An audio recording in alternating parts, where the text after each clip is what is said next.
Hey, this is Jordan Belfort, the real Wolf of Wall Street, and you're listening to The Anthony Rogers Show. Cigar. This is the Philippines episode of the show, where we're going to talk to a guest about going to the Philippines. So, where do we start with this? Long flight.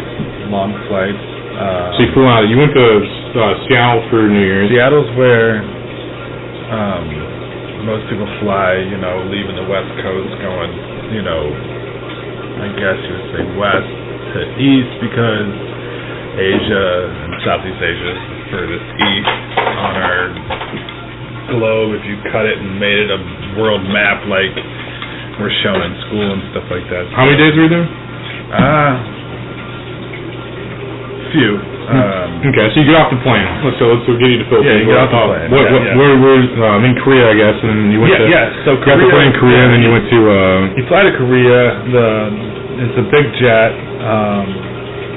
flew American to get to Korea. Korea's airport's chaos, everybody's so serious, you're afraid that, you're going to say something wrong and get, detained or locked up or something like that, Were you in North Korea? Yeah, South Korea. No. Still same feeling. Yeah. I mean, nothing. No disrespect to the Korean people, but they're dry. Maybe they had a lot to go through. They've been through a lot, and so you look at a country that's been through so much turmoil, and you see it in the people, They're cool. They're very rich. They flaunt. Their airport has some of your top name brand stores, what was it, Saint Laurent? I think it's Saint Laurent. I'm supporting what that means. Yeah, it's like we don't even have it over here. Yes. We do, but you won't see it unless you're in a major city. So then you went to the Philippines after that? Yeah. So what did you do when you got off the plane to the Philippines? The Philippines, I had no clue what the fuck was going on. I stood in the You never hear that. You never hear just somebody go to the grocery I have no fucking clue. I had no fucking clue. We had no clue. Yeah. I traveled with another person. We had no fucking clue. We made this trip a off the cuff type trip.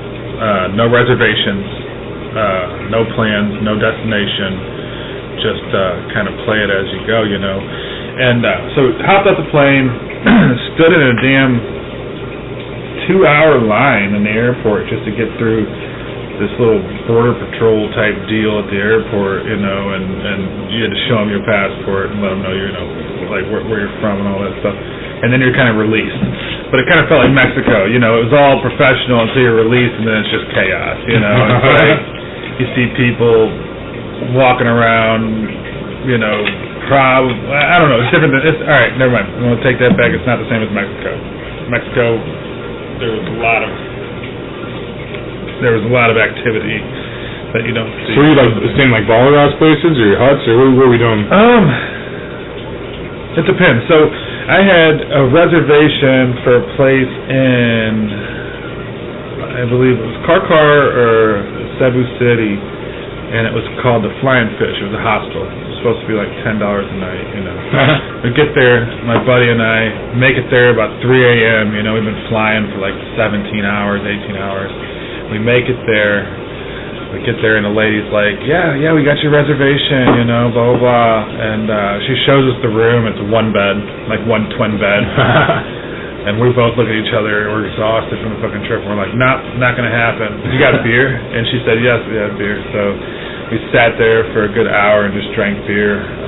She didn't have change for pesos, which we exchanged in Korea for a cost that you don't, you get taxed in the airports during currency exchanges and stuff, but we still had to exchange to have some cash, But we get to this hostel, and it's 2 o'clock in the morning, and people are still partying, real cool people. Met a couple of people there, and it was nice, had some fun. But she didn't have change, so ended up having to lose money or sit there and drink our money's worth of beer, because I'm not rich, so we had to just drink the beer, and then we're drunk and we're like, we have no place to stay here, we're at a hostel drinking their beer that we were supposed to be staying at, Had no clue where the fuck we were at. Everything was dark. Nothing. We had nothing. We had no clue. And I think we had asked her, or I had asked the lady, like, is there any way we can get a room anywhere else? And she suggested this place across the highway called Alicia's. It's called Alicia's. It's like long-term living, short-term living, night by night or month by month, whatever you'd like, And we went over there, and they had a room for us. Pretty nice hotel. I think we paid $30 a night per room. Had a nice pool, complimentary breakfast. Fresh cooked complimentary breakfast. But the fresh cooked complimentary breakfast is definitely different than what you see in America. What'd you have? They're big fans of small hot dogs over there. To be honest with you, they're big fans of small hot dogs. Like Vienna sausages with that? No, but actually like a hot dog was smaller. Like a hot dog was smaller. That's crazy. A little spicy. And they barbecue. So you had tiny hot dogs for breakfast? Tiny hot dogs, eggs, and I can't remember the rest of it, but some coffee that was just, I don't know what to say about that, but so they had a smoking section down there. I met a few Australians, and so there's a lot of Australians in the Philippines because Australia's extremely close to the Super close, yeah. So yeah, and their economy's not doing that well, and this and that, and they try to leave their country for a even shittier economy, I guess. I don't know. They try to make themselves feel better, but yeah, I mean, but it was great. We had a pool, swam, had a buddy that I flew with. As soon as we touched down, he started drinking. He didn't stop drinking for about 2.5 days. I didn't know where he was at one morning. I woke up, so I left the room, and I was like, well, I need to find him. His phone's here, his wallet's here, everything's here. So we're on like 13th or 14th floor, and I come down the elevator. I open up the elevator door opens up, and I see him standing there confused as shit, no shoes on, and he peed himself completely, and he was lost and didn't know how to work an elevator. So that was like the first fucking, oh my fucking god, this is fucking crazy. Like, and no one really spoke much English, which Philippines is an English-speaking country. It's like, the Filipino people learn English in their grammar school growing up through school, but like not too many people really get the privilege to go to school and actually finish school, or their high school education is equivalent to maybe our middle school. It's what it is. But I gathered our thoughts, talked to a dude named hold on, it's a funny name, I gotta remember it. Dong. His name was Dong. Alright, and he's Filipino. He has dual citizenship, I believe, in the United States. So that's how he spoke decent English. We were able to talk, and he suggested we go up north to a coast up north on the island of Cebu, and it was less tourists, fun, no waterfalls. And I really, we were discussing, trying to find these hidden waterfalls while we were in the Philippines. So we had this plan to go up north and everything like that. Boom, we're ready to go. We got one more night. We're waking up tomorrow and fucking heading north. We woke up that next morning. Wait, actually, there's a lot that happened before that next morning. So we'll save that. Before we went to Moalboal, there's a story that happened in Cebu City, and I'll get back to that. I think it'll tie in really well with the end of the story. So, shit goes down. We wake up. I see the dude that told me to go north. He said the south ain't shit. I told him, hey, see you, man, we're going south, and he was like, what? And I was like, yeah, exactly. We weren't supposed to go to Mango Square last night. We were supposed to go to IT Park. We went to Mango Square. It changed everything. And not for the better. So we were on this turn of not really a plan, but against all plans. And that kind of started the trip, this no plan, and then we have recommendations. Well, fuck recommendations, we're doing the opposite. That's kind of what... That's funny. That's where this whole thing led into. And so we're like, fuck it, let's go. So we pack up. Found out we already paid for another night, and we didn't even know it, so it was kind of funny, cheap, we got done with that, checked out, and told them we'd be back, but I knew I wouldn't be back because they probably saw my buddy fucking with piss-soaked clothes the day before, and I didn't want to embarrass ourselves any more than we already have, but, so we left, took a Uber, so Uber, they have, they used to have Uber in the Philippines, and now they have an equivalent called Grab. So you get a Grab app, you can order you a ride, it's very inexpensive. So we grabbed from the hotel in Cebu City to the bus station, the southbound bus station. It's 5 miles away. We spent 150 peso, and for anyone who doesn't understand currency exchange, 150 peso is approximately $3 for both of us to get to the bus station, about 5 miles away. We hopped this bus, and we didn't know. We had no fucking clue. We've only been in the Philippines for like 3 days. We have no clue we're going. We have no clue, who's who, if they're going to rob us, if they took our money and we're going to some other place. We have no clue. So we hopped the bus, cool. It was working out well. It's the only place that I've ever been that takes 3.5 hours to go about 60 kilometers. And 60 kilometers in U.S. miles would be about 45 miles maybe. 40 miles took us 3.5 hours. But granted, we're going through this island and we're, at elevation changes, multiple kilometers up, and the roads are just, you're making a left around this switchback curve, and you're like, your bus tire's inches from falling off a cliff. It's just, your heart's just racing because you're just not used to it, this and that. People are flying by you on motorcycles. It's a wild experience. And then, so we finally make it to Moalboal, and that's a city on the south coast of, or I'd say it's about 3/4 of the way down the island of Cebu. On the opposite side of the island than Cebu City is, and we get off and we have no clue where the fuck we're going. And again, we rolled this out to where we had no idea where we were staying. We didn't know, we had no clue.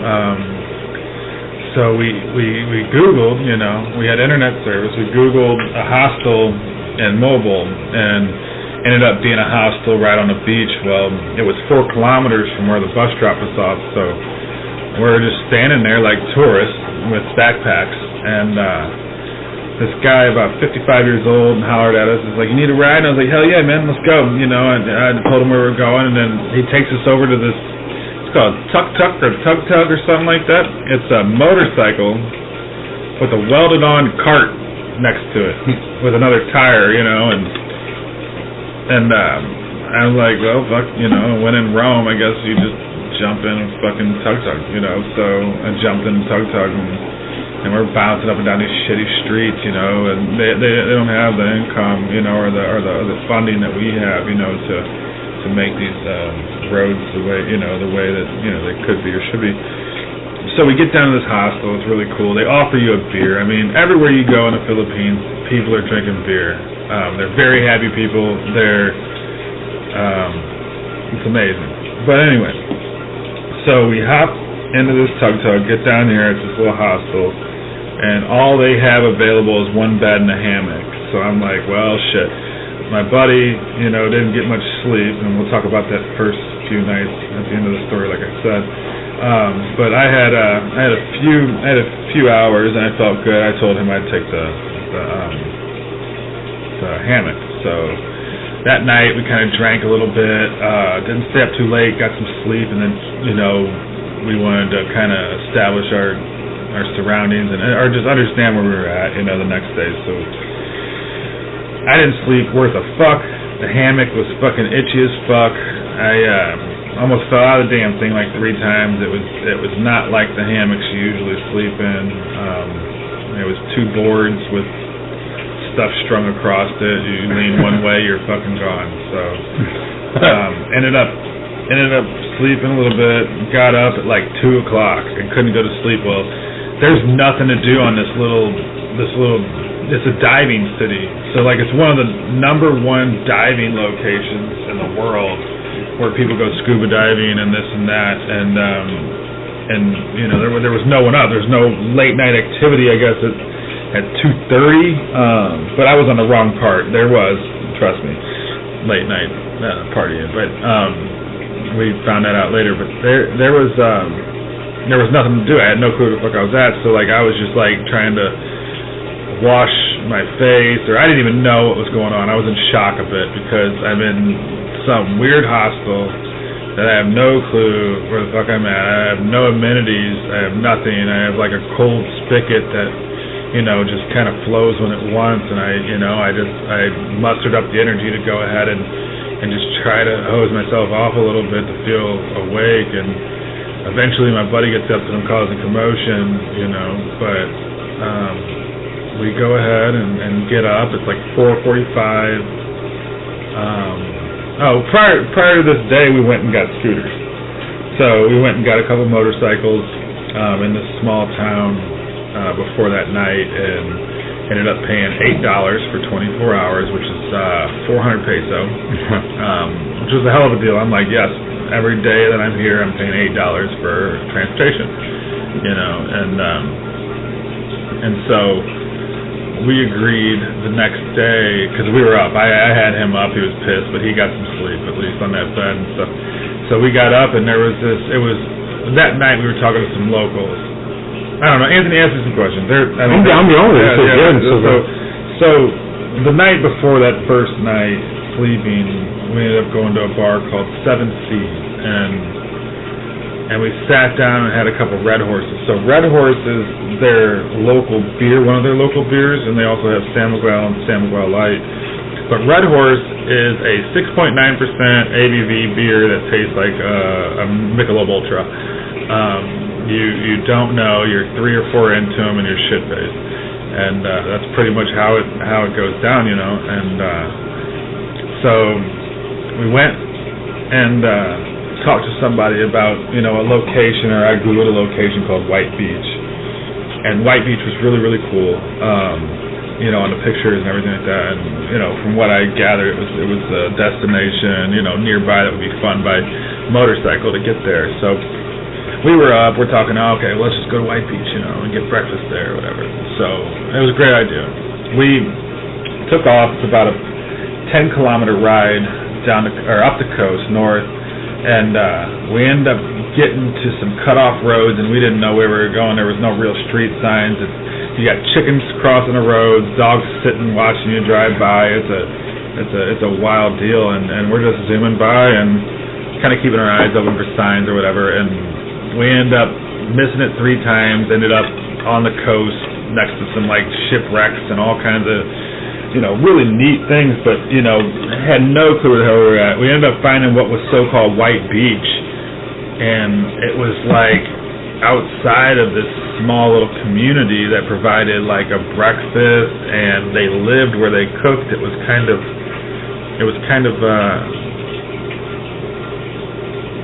we had this uncomfortable feeling like we weren't supposed to be there, but we were so welcomed. But you feel like you're walking through somebody's home where they're sleeping just to cut through to the beach, or it's just so weird, you know. And there's these ladies over there, and my buddy calls them hot ladies, but they set up, you know, small buffets, and for 100 peso, which is about $2, you can eat, you know, whatever you want, you know. And we do that. We drank a beer. Granted, it's about 7 a.m. Watch the sunrise. The beach is white because of seashells. It's not white sand. It's actually tan sand, and the whole beach looks white because of broken shells. So it's very rough to walk on. We're just like, fuck, you know. The water was blue and crystal clear as could be, but it wasn't what we thought. But it was still beautiful. Granted, I mean, a place that we've never seen before, stunning. So we come. This is before we ate. We came back and we walked through somebody else's home, and we didn't even know it because these homes, you know, were just, you know, bamboo columns with like lean-to walls and you think it's just like hangout areas, but then you see the amenities, which were hardly amenities at all in this room, and you're like, well, I just walked through there, and the people wouldn't say anything. They just look at you and kind of smile, and I'm just like, well, I guess I'm doing everything right. And then like later you see them put their walls up, and it's like, wow, I just walked through somebody's house, and you felt bad, So you walk through their house, they'd smile at you like it was cool, and then they'd like put up the walls afterwards. Yeah, that's hilarious. I saw them put it up right there. Damn, and just like walking through people's houses on the beach.